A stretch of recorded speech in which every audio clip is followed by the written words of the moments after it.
Halo semuanya, perkenalkan nama saya Dejan Putra Pratama dengan NIM 2124 1010 3102 Prodi Informatika angkatan 2021. Dan di sini saya itu dari kelas Sistem Basis Data E. Oke.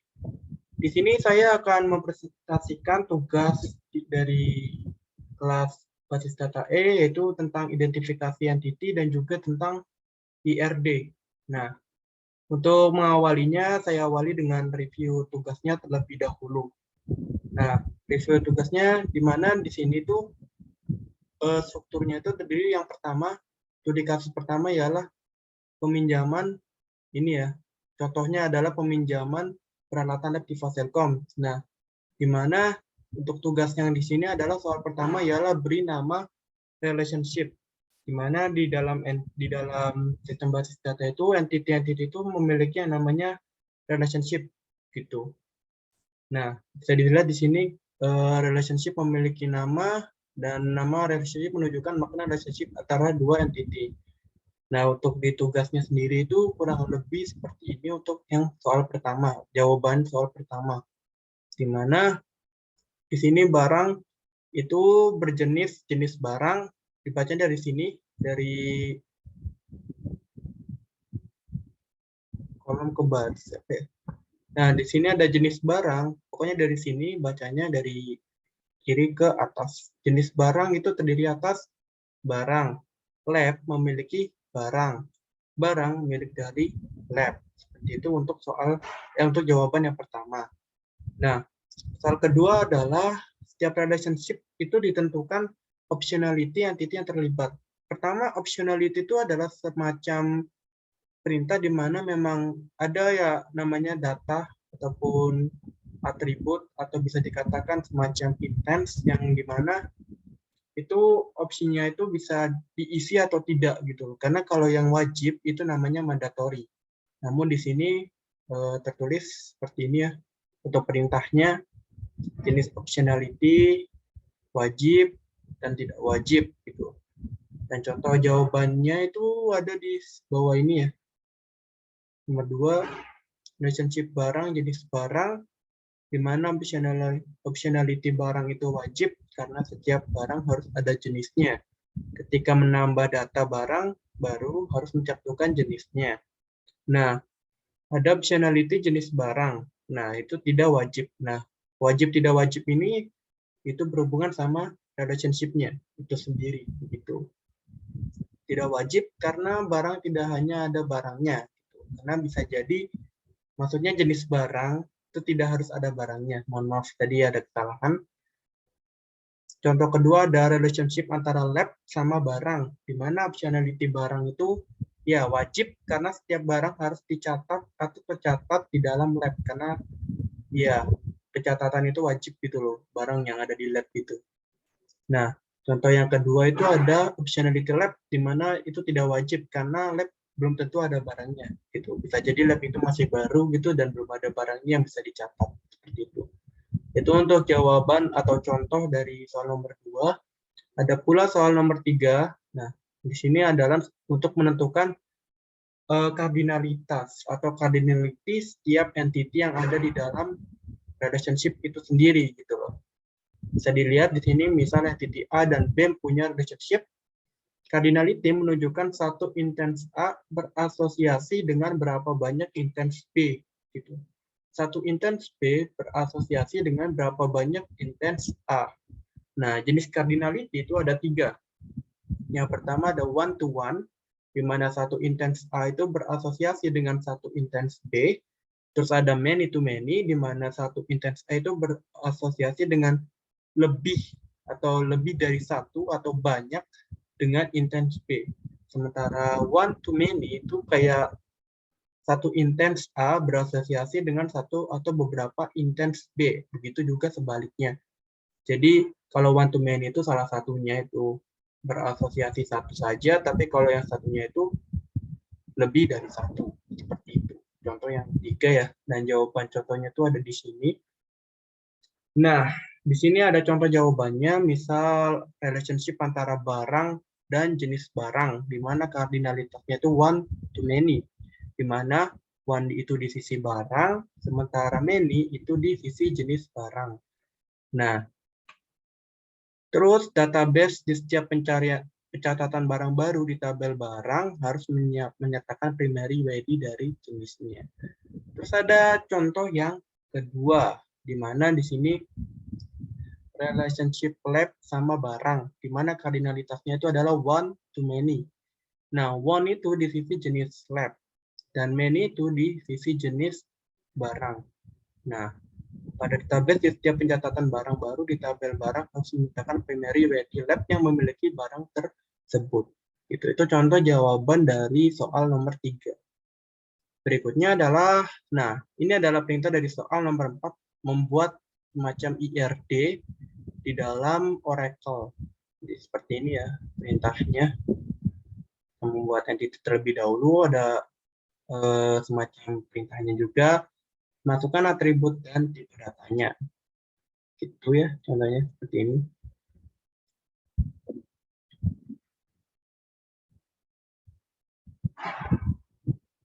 Dan soal nomor 5 ialah membaca relationship menggunakan ARDs. Contohnya ya seperti ini ya, relationship barang dengan jenis barang. Setiap barang harus memiliki milik dari satu dan hanya satu lab gitu. Jadi hanya satu lab yang memiliki barang itu gitu. Setiap lab harus memiliki satu atau beberapa barang gitu. Nah, tadi yang saya jelaskan adalah contoh semacam format tugasnya atau struktur tugasnya. Nah, sebelumnya adalah menggunakan contoh dari lab dan barang-barang lab gitu kan. Nah, berikutnya adalah studi kasus di mana ini mengenai tentang bengkel.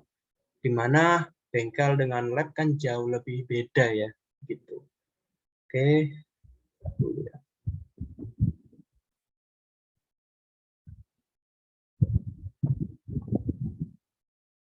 Oke, ini dia tugas yang saya kerjakan di mana yang sebelumnya itu tentang lab. Nah, di sini tugasnya ialah untuk menganalisa tentang entity, hubungan antar entity atau relationship di dalam entity bengkel, atau bisa dikatakan ya bengkel lah intinya ya, di dalam transaksi atau bengkel gitu ya. Nah, di sini bisa dilihat bahwa entity dari tugas ini ya, itu ada di sini, ada entity bengkel yang pertama, terus ada entity pembelian, ada entity motor, ada entity barang, ada entity pegawai, ada entity nota, dan yang terakhir adalah entity pembeli. Nah, untuk entity bengkel sendiri itu memiliki atribut semacam ini ya, ada nama bengkel, ada kode bengkelnya, ada alamat, dan nomor telepon gitu. Dan untuk primerinya itu adalah kodenya ya, kode ininya. Dan unique identifier-nya itu adalah nama gitu. Untuk pembelian atau bisa dikatakan sebenarnya transaksi, tapi untuk nama ya bebas. Itu atributnya itu ialah semacam ID barang itu, juga ya ID pembelian seperti itu ya. Terus barang-barang gitu. Quantity juga bisa quantum. Seperti ini di sini kan ada ya nama part. Dan entity motor itu terdiri dari misal merek, terus ada nomor polisi juga, biasanya kan ada nomor polisi itu kan, terus ada nama pemilik dihubungkan, dan ada nama mekanik kalau bisa. Dan untuk entity barang itu terdiri dari yang namanya ID parts, atau bisa dikatakan kode parts-nya itu sendiri, terus nama parts, jenis part juga ada kalau bisa, terus juga kayak semacam jumlah atau stok, tapi ya itu optional ya, terserah nih, terserah yang desain ya. Terus ada entity pegawai, di mana entity pegawai ini tuh terdiri dari yang namanya ID pegawai, terus ada nama pegawai, dan juga ada yang namanya tuh telepon, gitu. Dan di sini ada entity nota, di mana entity nota ini terdiri dari atribut nomor faktur, ya ini ya, dan juga tanggal. Dan yang terakhir adalah entity pembeli, di mana entity pembeli ini terdiri dari yang namanya ID pembeli, terus juga mungkin bisa yang namanya nomor urut pembeli, nama pembeli, sama telepon pembeli gitu. Nah, untuk tugas yang pertama atau bisa dikatakan soal pertama dari jawaban yang saya temukan adalah seperti ini ya. Menentukan relationship antar entity di mana seperti ini. Jadi di dalam entity bengkel itu memiliki hubungan dengan entity barang di mana di dalam entity bengkel itu terdapat data-data barang gitu loh atau mencatat data-data yang berisi barang. Jadi kayak gimana ya? Ya, intinya data barang itu atau data bengkel itu pasti ada yang namanya data barang yang akan ditambahkan. Gitu.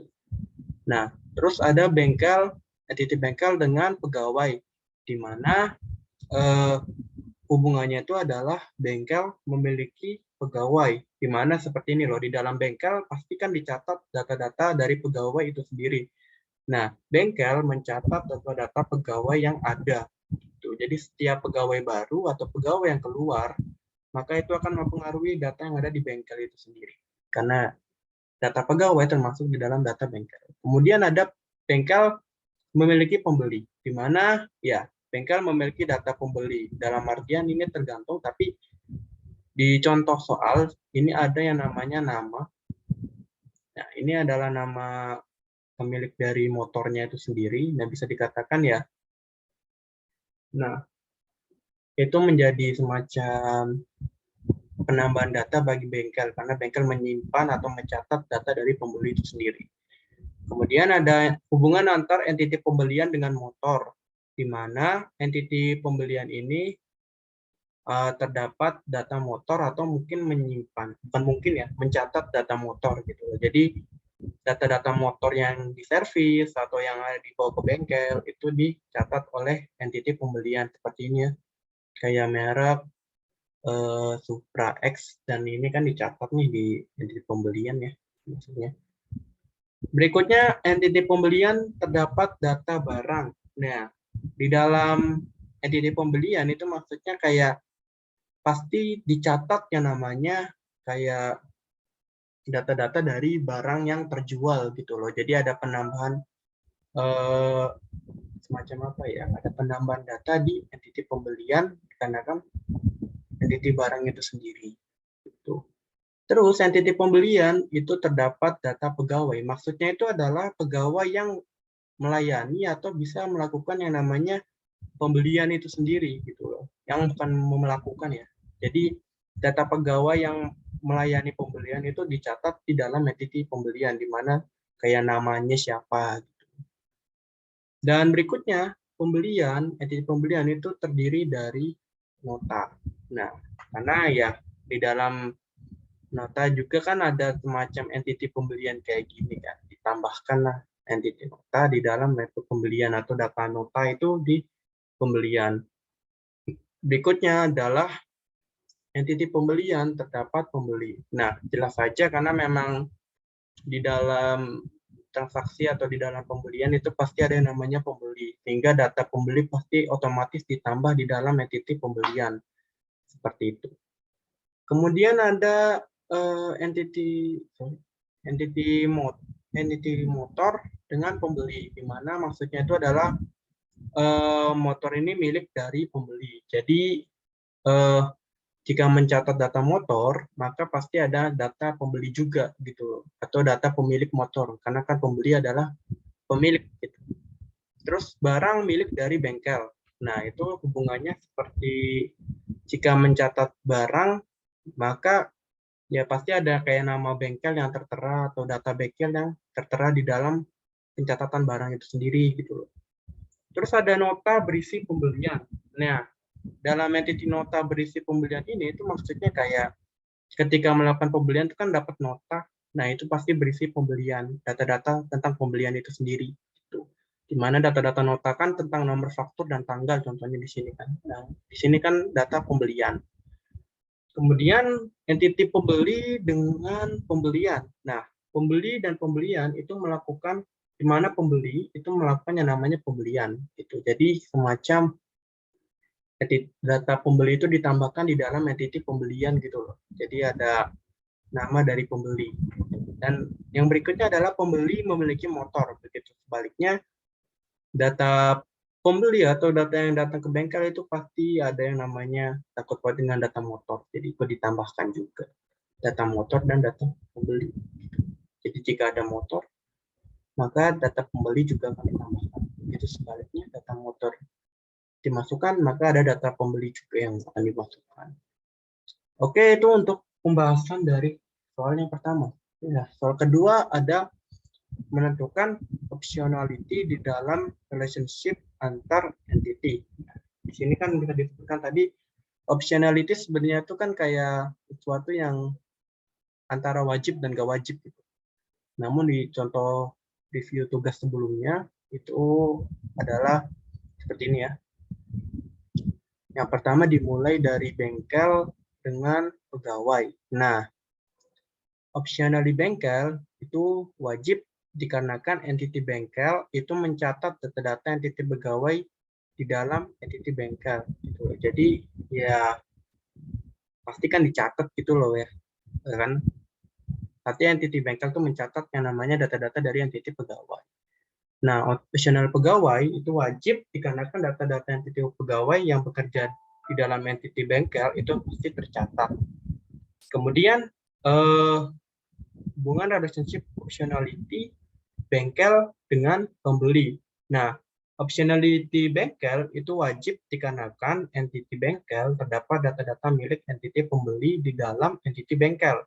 Nah, optionality pembeli itu tidak wajib dikarenakan belum tentu ada entity pembeli yang hadir di dalam entity bengkel. Bisa saja kayak bisa seharian penuh mungkin bengkel itu tuh nggak ada pembeli sama sekali. Jadi nggak ada data yang bisa ditambahkan gitu. Tapi ya bisa iya, bisa enggak gitu loh.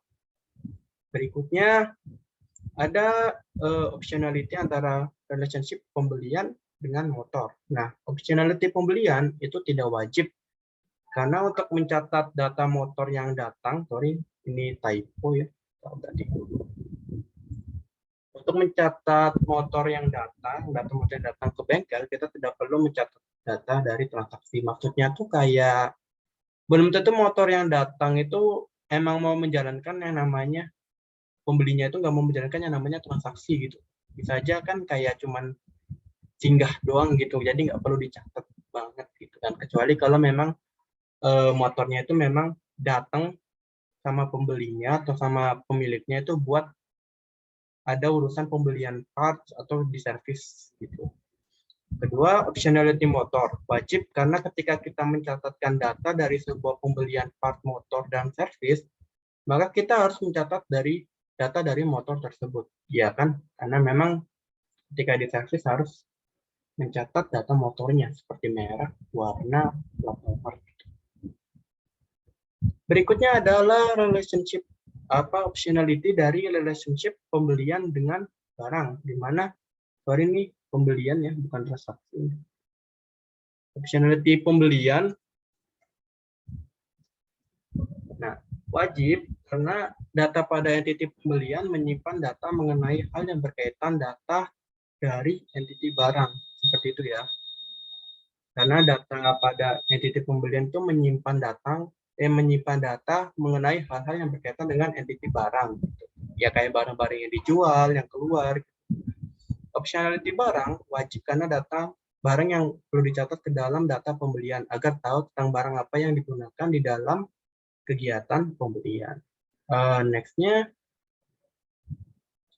optionality pembelian di dalam relationship pembelian dan pegawai, di mana optionality pembelian ini tidak wajib dikarenakan di dalam data pegawai itu tidak perlu diberikan data pembelian karena belum tentu gini, dalam satu pegawai atau dua orang pegawai itu melakukan yang namanya pembelian atau melayani pembelian itu kan belum tentu. Bisa aja satu pegawai ini sama sekali nggak melakukan yang namanya pelayanan pembelian karena mungkin pegawai ini libur gitu kan, bisa.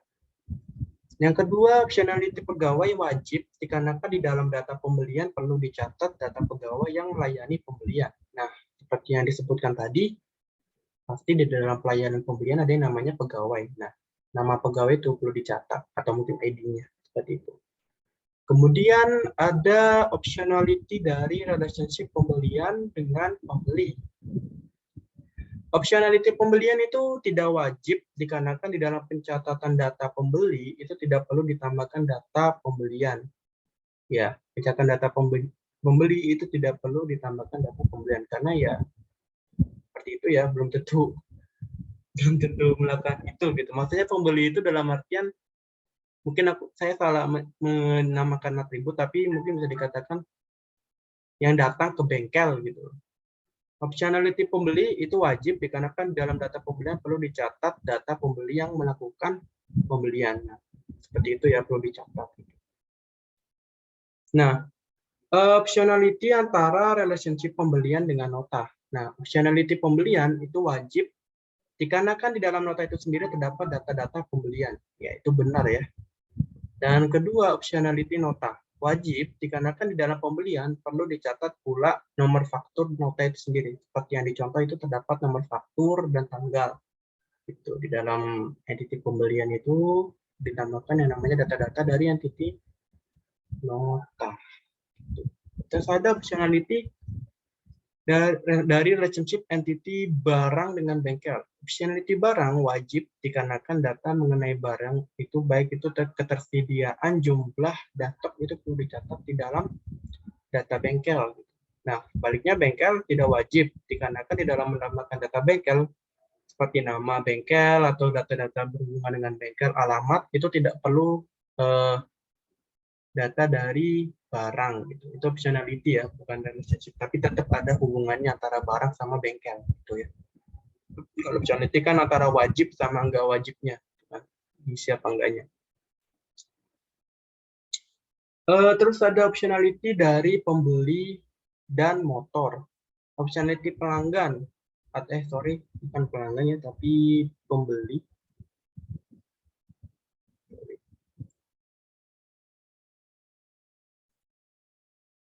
Nah, tidak wajib dikarenakan di dalam menambahkan data pembeli atau mencatat data pembeli tidak perlu menambahkan data motor. Seperti itu. Karena mungkin bisa aja kita cuma butuhnya namanya ID atau nomor urut, terus nama dan juga nomor telepon. Nah, optionality motor wajib dikarenakan di dalam data motor perlu ditambahkan data pemilik, yaitu data pembeli itu sendiri, terutama ketika motornya diservis. Dalam artian seperti ini. Ketika kita menservis motor, kita harus menandai motor itu tuh punya siapa. Misal pemiliknya tuh kayak nama saya Dejan gitu. Ini motor milik Dejan yang diservis. Ya, seperti itu ya. Oke, berikutnya itu masuk ke dalam soal yang ketiga, di mana ini jawaban saya sendiri dari kan sebelumnya tentang lab ya, ini dari bengkel. Nah, ini kardinalitas atau cardinality di dalam IRD atau entity yang terlibat di dalam relationship. Nah, yang pertama adalah relationship bengkel dengan pegawai, di mana ini bersifat one to many, di mana one itu di sisi pegawai, many di sisi bengkel. Di dalam bengkel itu perlu dicatat data-data dari pegawai seperti UID. UID itu adalah unique identifier, di mana UID-nya itu ada ID pegawai dan nama pegawai. Nah, kedua ada relationship bengkel dan pembeli, bersifat one to many karena one di sisi pembeli dan many itu di sisi bengkel. Jadi satu pembeli itu dicatat datanya itu di bengkel, sementara bengkel itu mencatat banyak data pembeli. Seperti sebelumnya juga satu pegawai itu datanya dicatat oleh bengkel dan bengkel mencatat data banyak pegawai, seperti itu. Nah, di dalam bengkel perlu dicatat data-data dari pembeli, seperti itu. Yang ketiga ada relationship pembelian dengan motor, bersifat one to many karena one di sisi motor dan many itu di sisi pembelian, seperti itu. Nah, di dalam pembelian memerlukan data-data dari motor. Nah, ada relationship pembelian dengan barang, one to many, one di sisi barang, many di sisi pembelian. Di dalam pembelian membutuhkan data-data barang yang terjual seperti UID, yaitu ID barang dan barang. One di sisi barang, karena kan barang itu pasti dicatat, satu barang dicatat di dalam pembelian. Kan? Namun pembelian itu bisa mencatat banyak barang yang terjual. Gitu. Misal kayak ban, terus knalpot, gitu. Seperti itu ya. Ada relationship pembelian dengan pegawai, one to many sifatnya. sifatnya one to many, di mana one di sisi pegawai, many di sisi pembelian. Di mana pembelian memerlukan data-data dari pegawai dikarenakan pegawai yang melayani pembelian. Selain itu, satu pegawai bisa melayani banyak pembelian.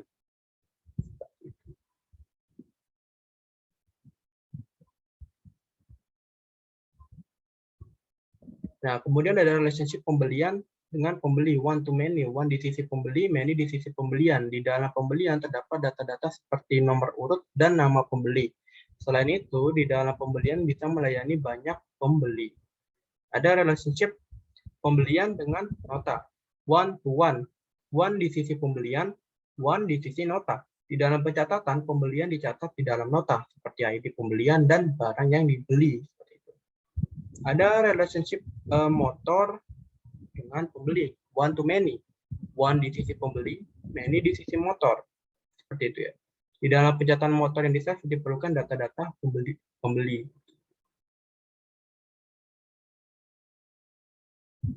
Terus ada relationship barang dengan bengkel, yaitu one to many, one di sisi barang, many di sisi bengkel. Di bengkel mencatat UID barang seperti ID barang dan nama barang. Seperti itu ya untuk yang ketiga.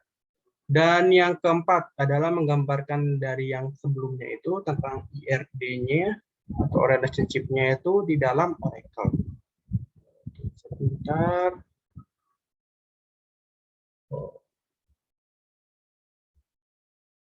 Nah, kurang lebih seperti ini ya untuk yang Oracle ya. Jadi untuk entity bengkel ini terdiri dari kode bengkel, di mana kode bengkelnya itu kayak primary, key-nya itu ya. Terus ini ada alamat telepon. Nah, alamat telepon ini bintang itu maksudnya mandatory. Jadi wajib diisi gitu loh. Terus ada unique identifier-nya, kedua atau second unique identifier, second UID itu ada nama bengkel. Dan ini yang ini deskripsi itu semacam dictionality, mau diisi apa enggak. Terus ada pegawai, entity pegawai, di mana primary-nya itu ada ini, ID pegawai, unique identifier-nya nama pegawai, dan ada nomor telepon sebagai atribut yang wajib diisi atau mandatory. Nah, ini terlihat ya. Ini seperti kaki gagak. Ini dalam artian, nah ini optionality ya. Bisa diisi, bisa enggak, dan ini ya, one to many, di mana many di sisi bengkel, dan one to di sisi pegawai. Kemudian ada barang.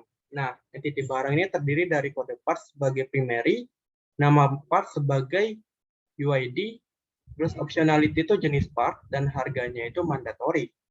Nah, one-nya di sisi barang, dan many-nya itu di sisi bengkel. Seperti itu.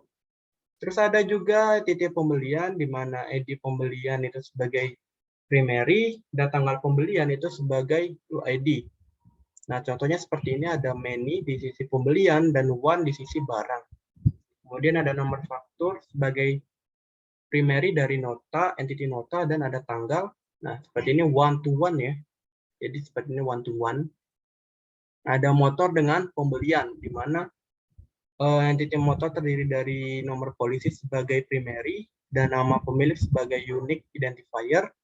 Terus ada merek. Ya, sebenarnya ini seharusnya sebentar tak ganti mandatory ya, sorry ya. Ini harus diisi, jadi tak play. Nah, berubah menjadi mandatory. Kemudian ada ini, pembeli dengan motor. Nah, di sini menu-nya di pembeli dan ininya di motor. One-nya di sisi motor. Bentar ya, one di sisi motor. Bentar untuk memastikan motor dengan pembeli.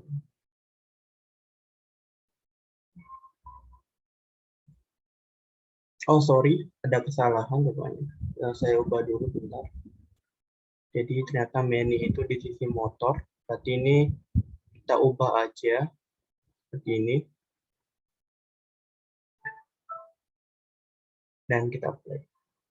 Nah, menu-nya di sisi motor, one-nya itu di sisi pembeli. Seperti ini ya.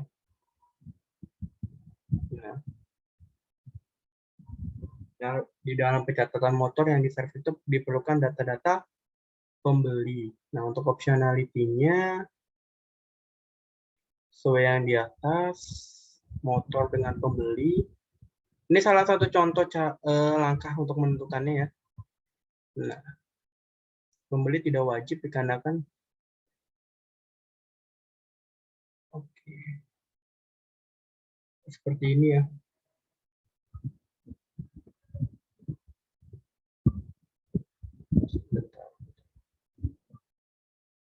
Tidak wajib dikarenakan dalam mendapatkan data pembeli atau mencatatkan data pembeli. Oh ya, benar seperti ini ya. Jadi bersifat optionality. Nah, seperti ini. Ini kan masih dalam bentuk logical ya. Kemudian kita ganti ke physical sesuai dengan perintahnya. Perintahnya kalau nggak salah merubah ke physical model menggunakan engineer to relation model. Model dengan seperti ini. Kita mencet aja, lalu engineer saja. Nah, berubah kan menjadi seperti ini.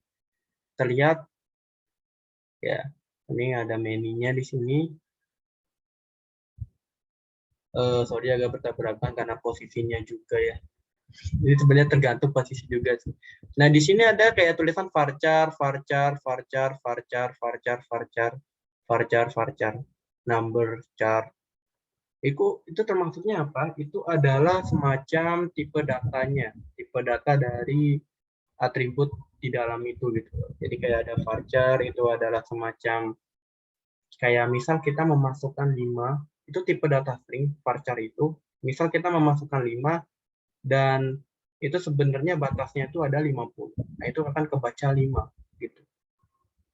Ada Somalian T, itu semacam integer juga ya, bisa dilihat seperti ini. Nah, jadi ini penggambaran kurang lebih di dalam Oracle-nya. Kemudian kita beralih ke nomor yang terakhir, nomor 5. Membaca relationship menggunakan RDIS, di mana relationship bengkel pegawai, setiap pegawai harus menjadi milik satu dan hanya dari bengkel. Setiap bengkel bisa memiliki satu atau beberapa mekanik atau pegawai, intinya seperti itu. Relationship bengkel dengan pembeli, setiap pembeli harus menjadi milik dari satu dan hanya satu bengkel. Setiap bengkel bisa memiliki satu atau beberapa pembeli. Nah, relationship motor dengan pembeli, setiap motor harus menjadi milik dari satu dan hanya satu pembeli. Setiap pembeli bisa memiliki satu atau beberapa motor. Nah, ada relationship barang dengan bengkel, itu setiap barang harus menjadi milik dari satu dan hanya satu bengkel. Setiap bengkel bisa memiliki satu atau beberapa barang. Ada relationship pembelian dan motor, setiap pembelian harus menjadi milik dari hanya satu kendaraan. Setiap motor bisa memiliki satu atau beberapa pembelian. Ada relationship pembelian barang, setiap pembelian harus menjadi milik dari satu dan hanya satu barang. Setiap barang bisa memiliki satu atau beberapa pembelian. Ada relationship pembelian dan pegawai, setiap pembelian harus menjadi milik dari satu dan hanya satu pegawai. Setiap pegawai bisa memiliki satu atau beberapa pembelian. Ada relationship pembelian dengan pembeli, di mana setiap pembelian harus menjadi milik dari satu dan hanya satu pembeli. Setiap pembeli bisa memiliki satu atau beberapa pembelian. Dan yang terakhir adalah relationship pembelian dengan nota, di mana setiap pembelian harus menjadi milik dari satu dan hanya satu nota. Setiap nota bisa memiliki satu atau beberapa pembelian. Oke. Untuk pembahasan tugas dari saya sudah cukup di sini. Tentang identifikasi entity dan relationship-nya juga, dan penggambaran IRD-nya di Oracle udah cukup sampai di sini. Terima kasih bagi yang sudah menonton, dan mohon maaf jika dari saya sendiri masih salah dalam menjelaskan, karena saya juga masih belajar, masih tahap belajar juga. Jadi mohon maaf sebesar-besarnya. Oke, bye.